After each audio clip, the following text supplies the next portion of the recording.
ರಾತ್ರಿ 1 ಗಂಟೆ ಆಗ್ತಾ ಇತ್ತು. ಗಡಿಯಾರದ ಮುಳುಗಳು ತಿರುಗ್ತಾ ಇದ್ವು. ರಾತ್ರಿ ಸಂಪೂರ್ಣವಾಗಿ ನಿಶ್ಶಬ್ದದಲ್ಲಿ ಮುಳುಗಿತ್ತು. ನಾನು ನನ್ನ ರೂಮಿನಲ್ಲಿ ಮಲಗಿದ್ದೆ. ಮನೆಯಲ್ಲಿ ಯಾರೂ ಇರಲಿಲ್ಲ. ಕೇವಲ ನನ್ನ ಒಬ್ರು ಚಿಕ್ಕಪ್ಪ ಇದ್ರು. ಅವರು ಅವರ ರೂಮಿನಲ್ಲಿ ಮಲಗಿದ್ರು. ಜೋರಾಗಿ ಮಳೆ ಬರ್ತಾ ಇತ್ತು ಮತ್ತು ಮಿಂಚು ಗುಡುಗುವ ಶಬ್ದ ನನ್ನ ಕಿವಿಗೆ ಅಪ್ಪಳಿಸ್ತಾ ಇತ್ತು.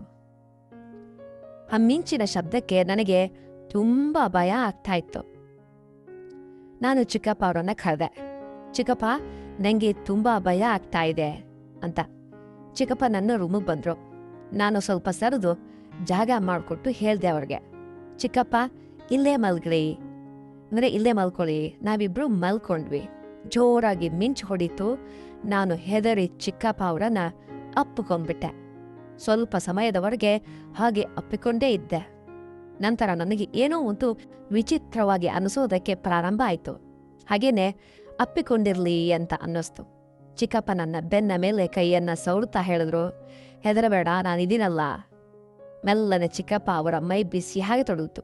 ನಂತರ ಚಿಕ್ಕಪ್ಪ ತಮ್ಮ ಕೈಗಳಿಂದ ನನ್ನ ಮುಂಭಾಗದಲ್ಲಿ ಸವರುವುದಕ್ಕೆ ಪ್ರಾರಂಭ ಮಾಡಿದ್ರು. ಇದೇನ ನಿಧಾನವಾಗಿ ನಮ್ಮಿಬ್ಬರ ನಡುವೆ ಒಂದು ವಿಚಿತ್ರವಾದ ನಶೆ ಆವರಿಸತೊಡಗಿತು. ಸ್ನೇಹಿತರೆ, ನಮ್ಮ ಯೂಟ್ಯೂಬ್ ಚಾನಲ್ನಲ್ಲಿ ನಿಮಗೆಲ್ಲರಿಗೂ ಸ್ವಾಗತ. ನೀವು ಹೊಸಬರಾಗಿದ್ದರೆ ನಮ್ಮ ಚಾನಲನ್ನು ಖಂಡಿತವಾಗಿ ಸಬ್ಸ್ಕ್ರೈಬ್ ಮಾಡಿ. ರೋಮಾಂಚಕ ಮತ್ತು ಆಸಕ್ತಿದಾಯಕ ಕಥೆಗಳನ್ನ ಕೇಳಲು ಈ ವಿಡಿಯೋನಲ್ಲಿ ಕೊನೆವರೆಗೂ ನೋಡಿ. ನನ್ನ ಹೆಸರು ಚಾರು. ನಾನೀಗ ಶಾಲೆಯಲ್ಲಿ ಓದ್ತಾ ಇದ್ದೀನಿ. ಜೂನ್ ತಿಂಗಳಲ್ಲಿ ನನ್ನ ಶಾಲೆಯಲ್ಲಿ ರಜೆ ಇತ್ತು. ಈ ರಜೆಯಲ್ಲಿ ಮದುವೆಗಳ ಸೀಸನ್ ಕೂಡ ಇತ್ತು. ನನ್ನ ಚಿಕ್ಕಮ್ಮನ ಮನೆಯಲ್ಲಿ ಒಂದು ಮದುವೆ ಇತ್ತು. ಅದಕ್ಕೆ ನಮ್ಮ ಮನೆಯವರೆಲ್ಲರೂ ಹೋಗೋದು ಅನಿವಾರ್ಯ ಆಗಿತ್ತು. ನಮ್ಮ ಮನೆಯವರೆಲ್ಲರೂ ಹೋಗೋದಕ್ಕೆ ಸಿದ್ಧರಾಗಿದ್ರು. ಆದರೆ ದೊಡ್ಡ ಸಮಸ್ಯೆ ಏನಂದ್ರೆ ಮನೆಯಲ್ಲಿ ಯಾರಿರ್ತಾರೆ ಮತ್ತು ಮನೆಯನ್ನ ಯಾರು ನೋಡ್ಕೊಳ್ತಾರೆ ಅಂತ ಅನ್ನೋದು. ಯಾಕಂದ್ರೆ ಮನೆಗೆ ಬೇಗ ಹಾಕಿ ಮದುವೆಗೆ ಹೋದ್ರೆ ಕಳ್ಳತನ ಆಗೋ ಒಂದು ಭಯ ಇತ್ತು. ಆದ್ದರಿಂದ ಎಲ್ಲರೂ ಒಟ್ಟಿಗೆ ಹೋಗೋದಕ್ಕೆ ಸಾಧ್ಯ ಆಗ್ತಾ ಇರಲಿಲ್ಲ. ಎಲ್ಲರೂ ಸೇರಿ ನಾನು ಮನೇಲೇ ಇರಬೇಕು ಅಂತ ನಿರ್ಧಾರ ಮಾಡಿದ್ರು. ನನ್ನ ಮನೇಲೇ ಇರಬೇಕು ಅಂತ.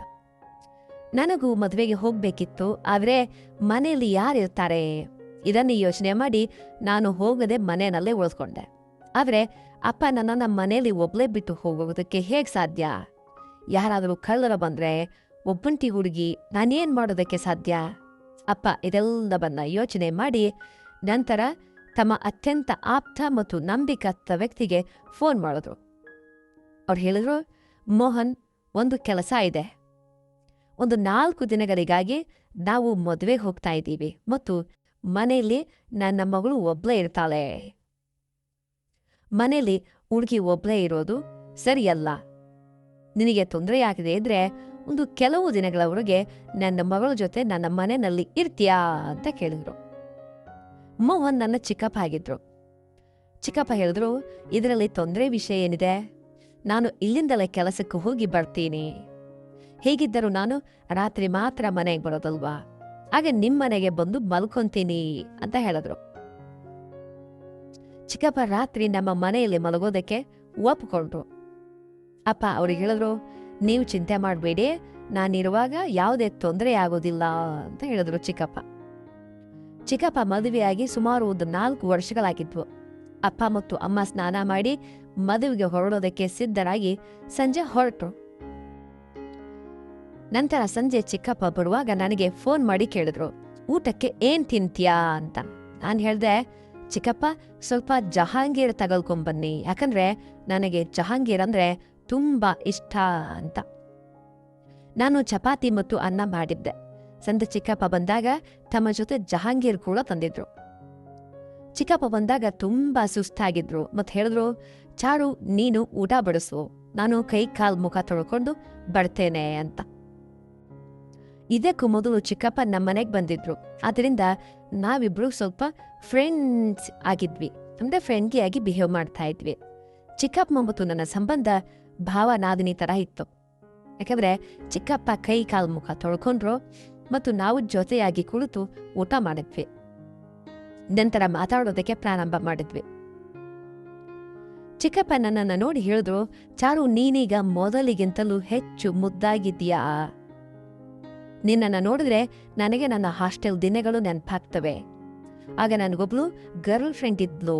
ಅವಳು ತುಂಬಾ ಸುಂದರಿಯಾಗಿದ್ಲು. ನನ್ನ ಕ್ಲಾಸಿನ ಹುಡುಗರೆಲ್ಲರೂ ಅವಳ ಮೇಲೆ ಜೀವ ಬಿಡ್ತಾ ಇದ್ರು. ಆದ್ರೆ ಅವಳು ನನ್ನ ಮೇಲೆ ಫಿದಾ ಆಗೋಗಿದ್ಲು.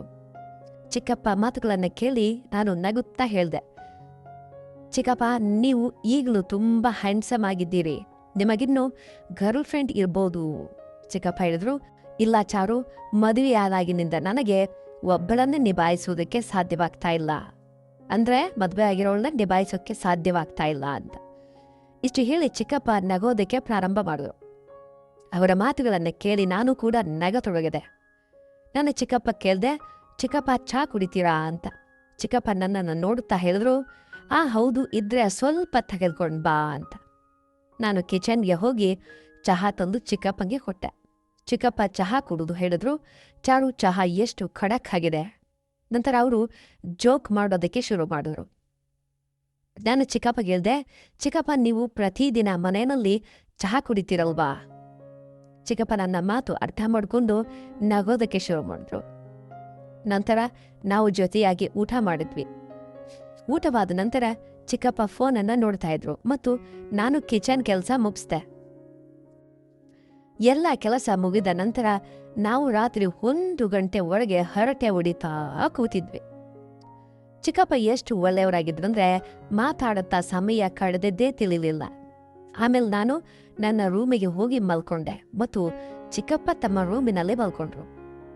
ಬೆಳಗ್ಗೆ ನಾನು ಬೇಗ ಎದ್ದು ಚಿಕ್ಕಪ್ಪಗೆ ತಿಂಡಿಯನ್ನ ತಯಾರಿಸೋದಕ್ಕೆ ಶುರು ಮಾಡಿದೆ. ಆದರೆ ಚಿಕ್ಕಪ್ಪ ಇನ್ನೂ ಎದ್ದಿರಲಿಲ್ಲ. ನಾನು ಚಿಕ್ಕಪ್ಪನಿಗೆ ಕೂಗಿ ಹೇಳ್ದೆ, ಚಿಕ್ಕಪ್ಪ, ನಿಮಗೆ ತಡವಾಗುತ್ತೆ, ಎದ್ದೇಳಿ ಅಂತ. ಆದ್ರೆ ಬಹುಶಃ ರಾತ್ರಿ ತಡವಾಗಿ ಮಲಗಿದ್ರಿಂದ ಚಿಕ್ಕಪ್ಪ ಗಾಢ ನಿದ್ದೆಯಲ್ಲಿದ್ರು ಮತ್ತು ನನ್ನ ಧ್ವನಿ ಅವರಿಗೆ ಕೇಳಿಸ್ತಾ ಇರಲಿಲ್ಲ. ನಾನು ಚಿಕ್ಕಪ್ಪನ ರೂಮಿಗೆ ಹೋಗಿ ಅವರನ್ನ ಎಬ್ಬಿಸೋದಕ್ಕೆ ಶುರು ಮಾಡಿದೆ. ನಂತರ ನಾನು ಚಿಕ್ಕಪ್ಪ ಮೈ ಮೇಲಿದ್ದ ಚಾದರನ್ನು ಎಳೆದಾಗ ಆಕಸ್ಮಿಕವಾಗಿ ನನ್ನ ದೃಷ್ಟಿ ಅಂತಹ ಜಾಗಕ್ಕೆ ಹೋಯ್ತು. ಆ ಜಾಗಕ್ಕೆ ಹೋಯ್ತು. ಅದನ್ನ ನೋಡಿ ನನಗೆ ನಾಚಿಕೆಯಾಯಿತು. ನಾನು ಸ್ವಲ್ಪ ಸಮಯದ ಚಿಕ್ಕಪ್ಪ ಅವರನ್ನ ನೋಡ್ತಾನೇ ಇದ್ದೆ. ಅಷ್ಟರಲ್ಲಿ ಚಿಕ್ಕಪ್ಪ ಕಣ್ಣನ್ನ ಬಿಟ್ಟು ಚಿಕ್ಕಪ್ಪ ಹೇಳಿದ್ರು, ಅರೆ ಚಾರು, ನಾನು ಚಿಕ್ಕಪ್ಪ ಕಡೆ ನೋಡ್ತಾ ಹೇಳ್ದೆ, ಚಿಕ್ಕಪ್ಪ ಎದ್ದೇಳಿ, ನಿಮಗೆ ಲೇಟ್ ಆಗುತ್ತೆ ಅಂತ.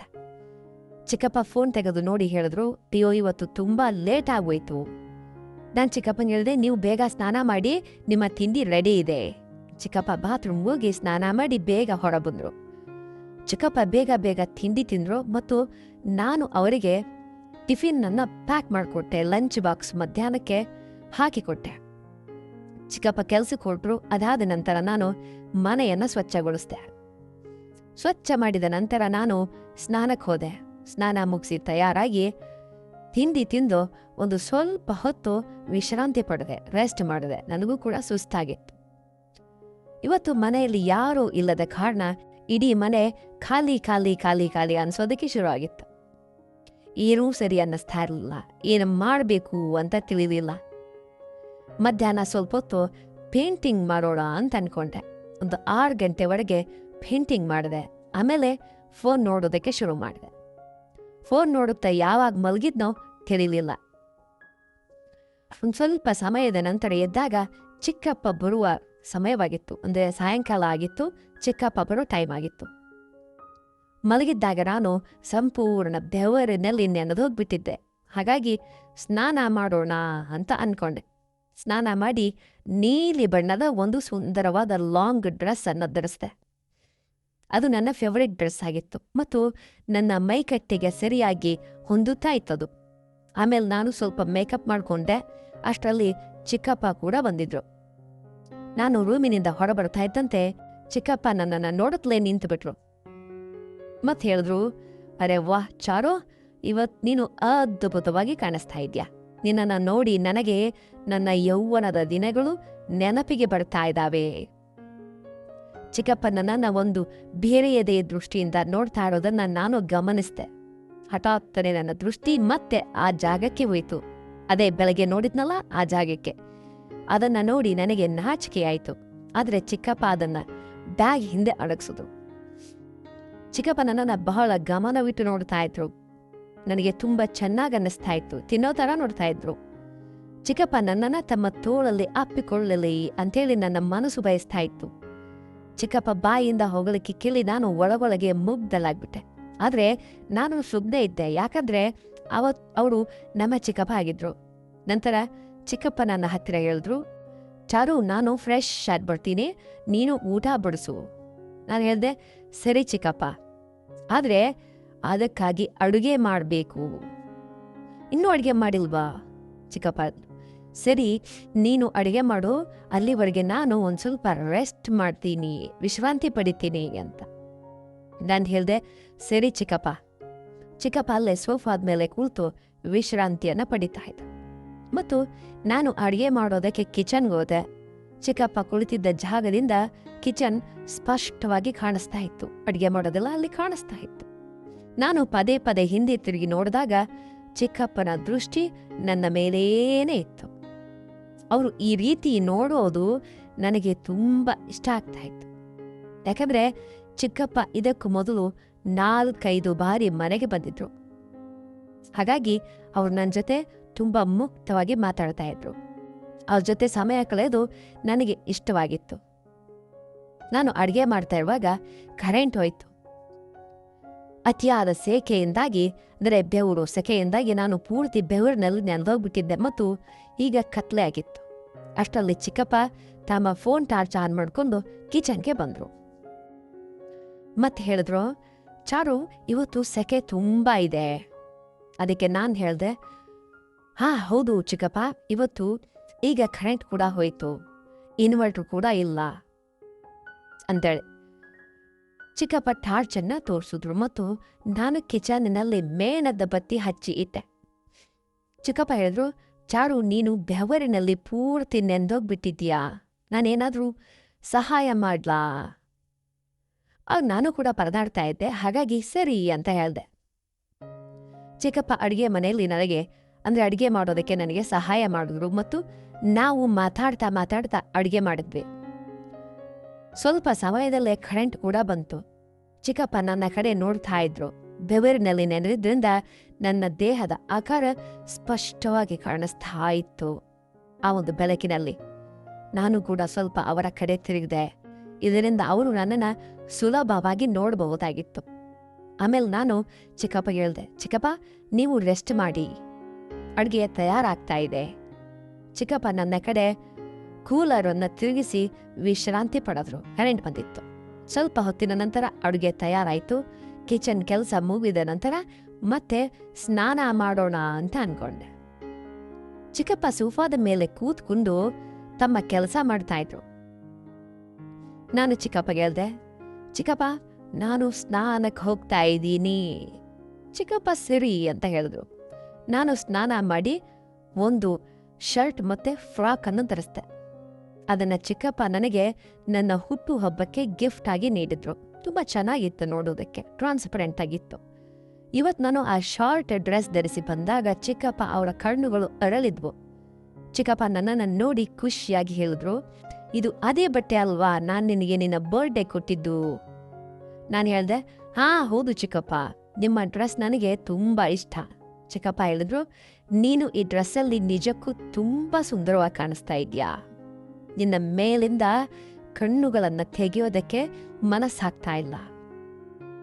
ನಿನ್ನನ್ನು ಹೀಗೆ ನೋಡ್ತಾ ಇರಬೇಕು ಅಂತ ಅನ್ಸುತ್ತೆ. ಅವರ ಮಾತು ಕೇಳಿ ನಾನು ನಾಚಿಕೆಯಿಂದ ತಲೆ ತಗ್ಗಿಸ್ದೆ. ಆಮೇಲೆ ನಾನು ಮತ್ತು ಚಿಕ್ಕಪ್ಪ ಸೇರಿ ಊಟ ಮಾಡಿದ್ವಿ ಮತ್ತು ಬಹಳಷ್ಟು ಮಾತಾಡಿದ್ವಿ. ಕಿಚನ್ ಕೆಲಸ ಮುಗಿಸಿ ನಾನು ಚಿಕ್ಕಪ್ಪ ರೂಮಿಗೆ ಅವರ ಜೊತೆ ಮಾತಾಡೋದಕ್ಕೆ ಹೋದೆ.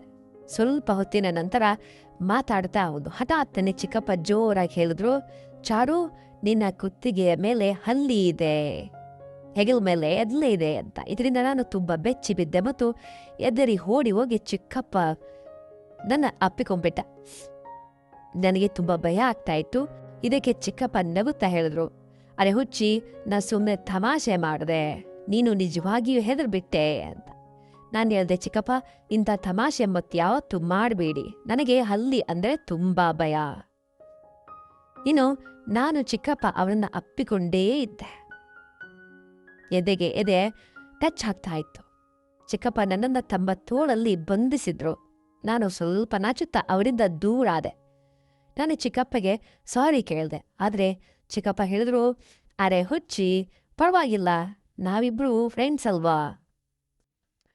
ಇಷ್ಟೆಲ್ಲ ಆಗುತ್ತೆ ಬಿಡು, ಹೇಗಿದ್ರು ನಾನು ನಿನ್ನನ್ನ ನನ್ನ ಪುಟ್ಟ ಹೆಂಡತಿಯ ತಂಗಿ ಅಂತ ಭಾವಿಸ್ತೇನೆ.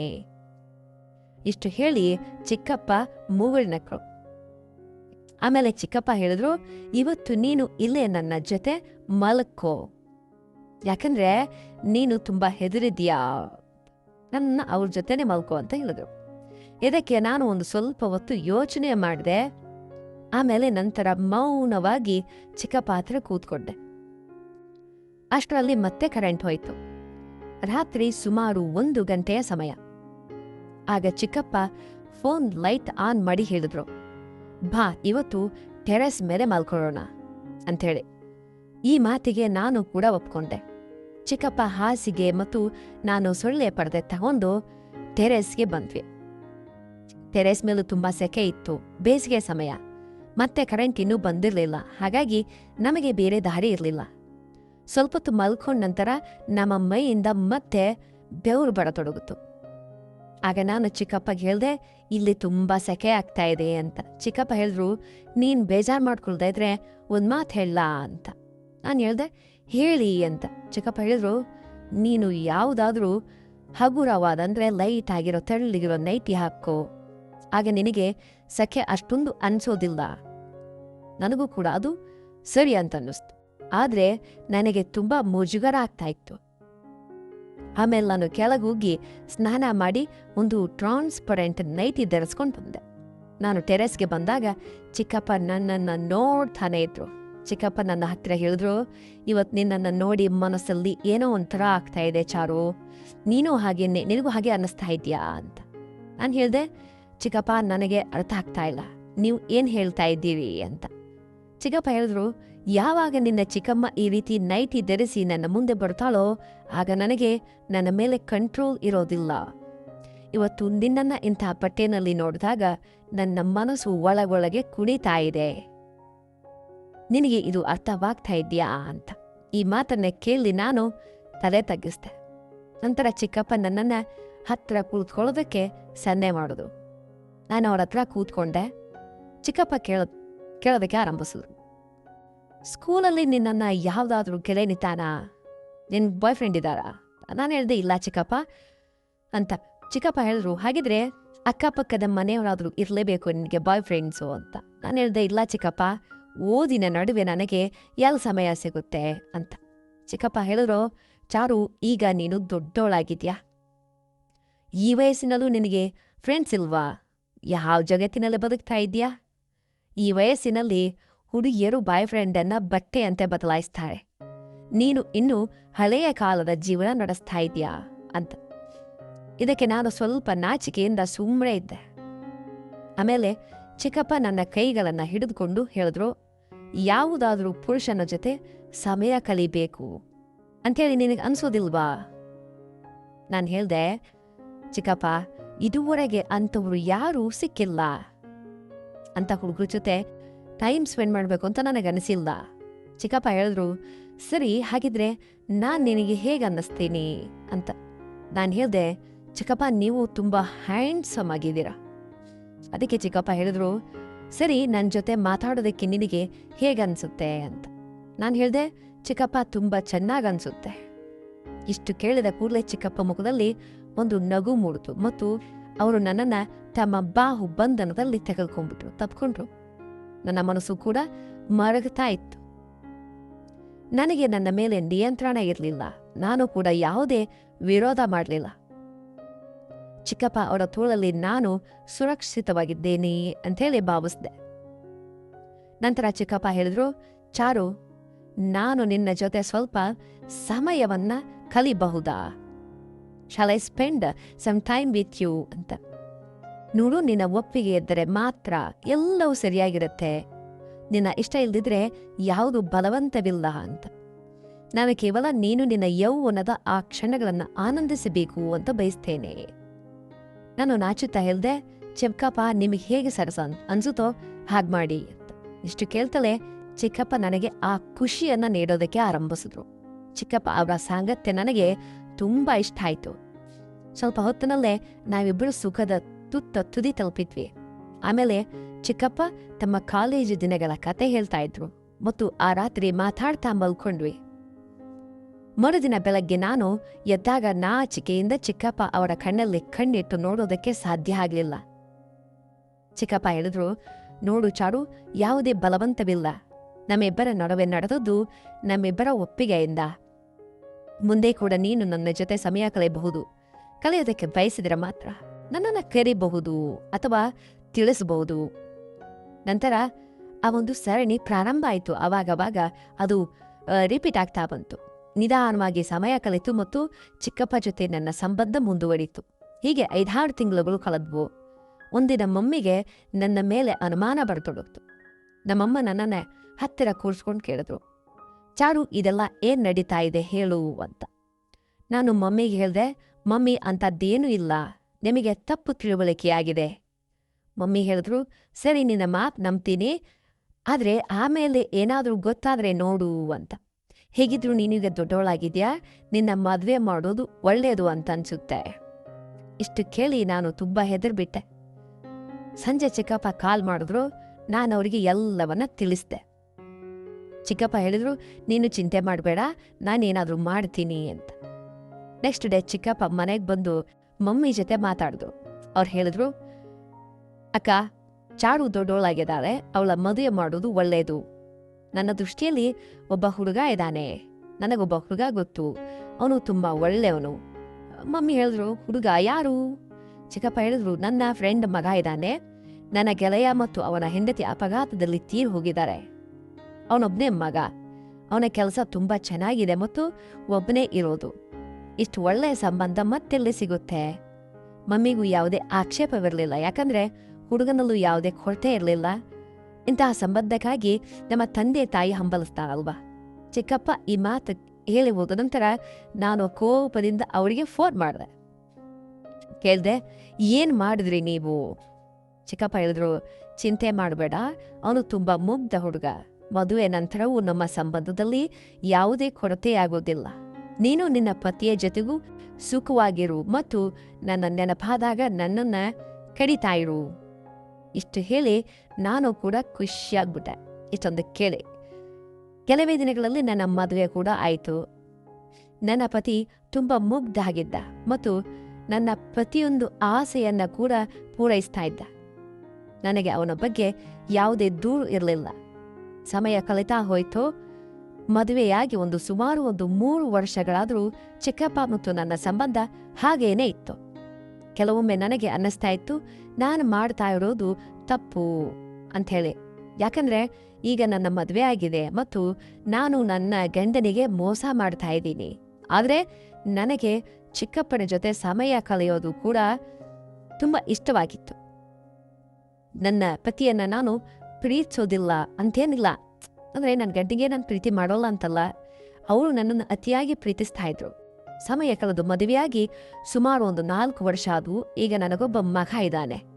ಆಮೇಲೆ ನನಗನ್ನಿಸ್ತು, ಈಗ ನಾನು ಈ ಸಂಬಂಧವನ್ನು ಕೊನೆಗೊಳಿಸ್ಬೇಕು, ನಮ್ಮ ಚಿಕ್ಕಪ್ಪನ ಜೊತೆಗೆ ಇರುವ ಸಂಬಂಧವನ್ನು ಕೊನೆಗೊಳಿಸ್ಬೇಕು ಅಂತ. ಒಂದು ವೇಳೆ ನನ್ನ ಪತಿಗೆ ವಿಷಯ ತಿಳಿದ್ರೆ ನನ್ನ ಸಂಸಾರ ಹಾಳಾಗಬಹುದು. ಆದ್ದರಿಂದ ಚಿಕ್ಕಪ್ಪ ಜೊತೆ ಮಾತಾಡೋದಕ್ಕೆ ನಿರ್ಧಾರ ಮಾಡಿದೆ. ಸಂಜೆ ಚಿಕ್ಕಪ್ಪ ಅವರನ್ನ ಮನೆ ಕರೆಸಿ ಎದುರು ಬದುರು ಕುಳಿತು ಮಾತಾಡಿದೆ. ನಾನು ಹೇಳಿದೆ, ಚಿಕ್ಕಪ್ಪ, ನಾನು ನನ್ನ ಜೀವನದಲ್ಲಿ ನೆಮ್ಮದಿಯಿಂದ ಇರೋದಕ್ಕೆ ಬಯಸ್ತೇನೆ. ನನ್ನ ಗಂಡ ತುಂಬ ಮುಗ್ಧ, ನಾನು ಅವನ ಮುಗ್ಧತೆಯ ಲಾಭ ಪಡೀತಾ ಇದ್ದೀನಿ. ಈಗ ನನಗೆ ಇದೆಲ್ಲ ಸರಿ ಅಂತ ಅನ್ಸೋದಿಲ್ಲ. ಹೇಗೆ ಇದ್ರೂ ಅವನು ನನ್ನ ಗಂಡ, ಅವನು ನನಗೆ ಯಾವತ್ತೂ ತೊಂದರೆ ಕೊಟ್ಟಿಲ್ಲ. ಆದರೆ ನಾನು ಅವನಿಗೆ ಮೋಸ ಮಾಡ್ತಾ ಇದ್ದೀನಿ ಅಂತ ಹೇಳಿದೆ. ಮದುವೆಗೆ ಮೊದಲು ನಮ್ಮ ನಡುವೆ ಇದ್ದದ್ದು ಬೇರೆ ವಿಷಯ, ಆದರೆ ಈಗ ನಾನು ಮದುವೆಯಾಗಿ ಒಬ್ಬ ಮಗುವಿನ ತಾಯಿಯಾಗಿದ್ದೇನೆ. ಆದ್ದರಿಂದ ಈ ಸಂಬಂಧ ಮುಂದುವರಿಸುವುದು ಸರಿ ಅಂತಲ್ಲ ಅಂತ ನನಗೆ ಅನ್ನಿಸ್ತಾ ಇದೆ. ಒಂದು ವೇಳೆ ಚಿಕ್ಕಮ್ಮಗೆ ಈ ವಿಷಯ ತಿಳಿದ್ರೆ ನಿಮ್ಮ ಜೀವನವು ಹಾಳಾಗಬಹುದು ಮತ್ತು ನನ್ನ ಜೀವನವೂ ಕೂಡ ಹಾಳಾಗಬಹುದು. ಹಾಗಾಗಿ ಈ ಸಂಬಂಧವನ್ನ ಇಲ್ಲಿಗೆ ಕೊನೆಗೊಳಿಸೋಣ. ಇದಕ್ಕೆ ಚಿಕ್ಕಪ್ಪ ಕೂಡ ಒಪ್ಪಿದ್ರು ಮತ್ತೆ ಹೇಳಿದ್ರು, ಚಾರು, ನೀನ್ ಹೇಳ್ತಾ ಇರೋದು ಸರಿ. ಇಷ್ಟು ಹೇಳಿ ಚಿಕ್ಕಪ್ಪ ಜೊತೆಗಿನ ಎಲ್ಲ ಸಂಬಂಧವನ್ನ ಕೊನೆಗೊಳಿಸ್ಕೊಂಡೆ. ಈಗ ನಾನು ನೆಮ್ಮದಿಯಾಗಿದ್ದೇನೆ. ಕಳೆದ ಕೆಲವು ದಿನಗಳಿಂದ ನನಗೆ ಆಗ್ತಾ ಇದ್ದ ಒಂದು ಆತಂಕ ಈಗಿರಲಿಲ್ಲ. ನಾನು 2 ಬಗೆಯ ಜೀವನ ನಡೆಸಿ ಸಾಕಾಗಿದ್ದೆ. ಆರಂಭದಲ್ಲಿ ಅದೆಲ್ಲವೂ ಚೆನ್ನಾಗಿ ಅಂತ ಅನಿಸ್ತು. ಆದರೆ ಈಗ ನನಗೆ ನಾಚಿಕೆ ಆಗ್ತಾ ಇತ್ತು. ಹಾಗಾಗಿ ನಾನು ಈ ನಿರ್ಧಾರವನ್ನು ತೆಗೆದುಕೊಂಡೆ. ನನ್ನ ನಿರ್ಧಾರ ಸರಿನಾ ತಪ್ಪ, ವಯಸ್ಸಲ್ಲಿ ಮಾಡಿರುವಂತಹದ್ದು ಸರಿಯಾ ತಪ್ಪ ಅನ್ನೋದನ್ನ ಹೇಳಿ. ಸ್ನೇಹಿತರೆ, ಈ ಕತೆ ನಿಮಗೆ ಹೇಗೆ ಅನ್ನಿಸ್ತು ಕಮೆಂಟ್ ಮಾಡಿ ತಿಳಿಸಿ. ಈ ಕತೆ ಇಷ್ಟ ಆಗಿದ್ರೆ ಲೈಕ್ ಮಾಡಿ ಮತ್ತು ಸ್ನೇಹಿತರ ಜೊತೆ ಶೇರ್ ಮಾಡಿ. ಇಂತಹ ರೋಮಾಂಚಕ ಕತೆಗಳಿಗಾಗಿ ನಮ್ಮ ಚಾನಲ್ ಅನ್ನು ಸಬ್ಸ್ಕ್ರೈಬ್ ಮಾಡಿ. ನಿಮ್ಮ ಪ್ರೋತ್ಸಾಹ ನಮಗೆ ಅತ್ಯಗತ್ಯ. ಕತೆಗಳ ಕಳ್ಳರ ಬಗ್ಗೆ ಗಮನ ಇರಲಿ ಪ್ರಿಯ ಸ್ನೇಹಿತರೆ. ಇನ್ನೊಂದು ಕಥೆಯೊಂದಿಗೆ ಭೇಟಿಯಾಗೋಣ. ಧನ್ಯವಾದಗಳು. ಶುಭ ದಿನ. We love you.